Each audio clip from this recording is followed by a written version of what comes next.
let's procrastinate some and have tea.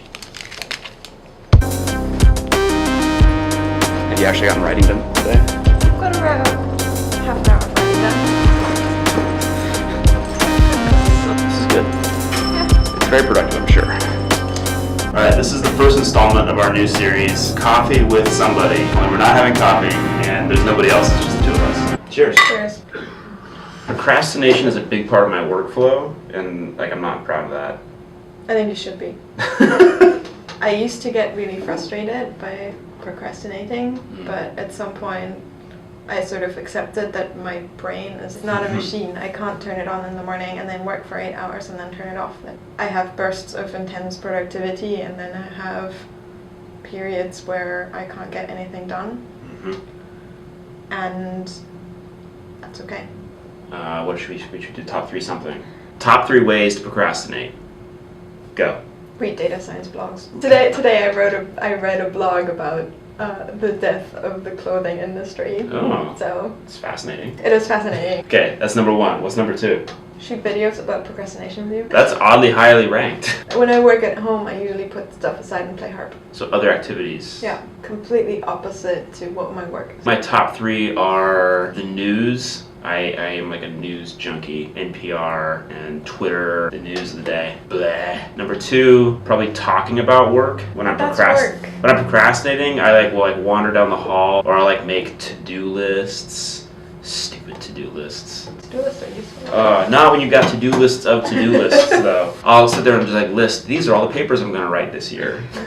That's like writing a letter to Santa Claus, right? And my number 3 is reading about productivity and procrastination. I think part of the problem with our jobs is that productivity is kind of hard to measure in the first place. Realistically, probably you're both not actually that unproductive over long periods of time. If we were paid by the word, I would be very poor indeed. For me, the writing is the loom's the largest, but it's also the most critical. To me.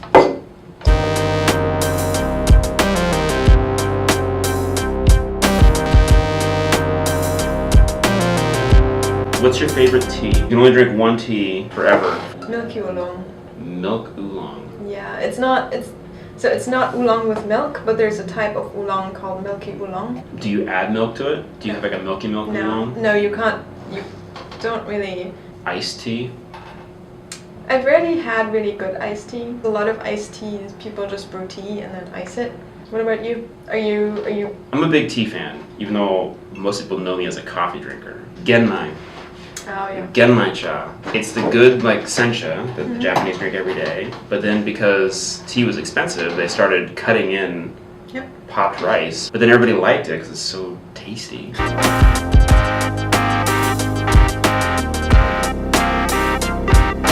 So to do time lapse, do you just? That's a police boat.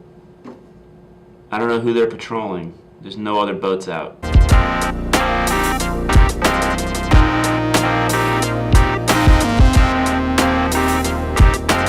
Projects always reach this point where I just don't want to work on them anymore, and the last 10% takes as long as the first 90 because I just don't. It took me a while to pick projects that I find intrinsically fun. I think that's the best advice that David Hogg ever gave me. I did have a project during my postdoc that I didn't enjoy working on at all.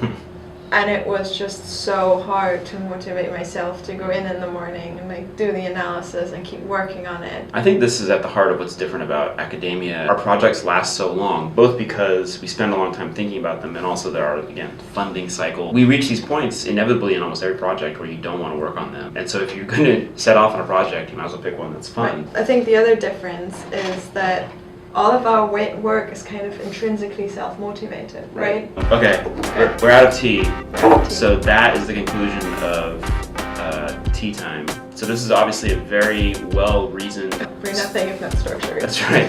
This channel has a very clearly defined message. And scene.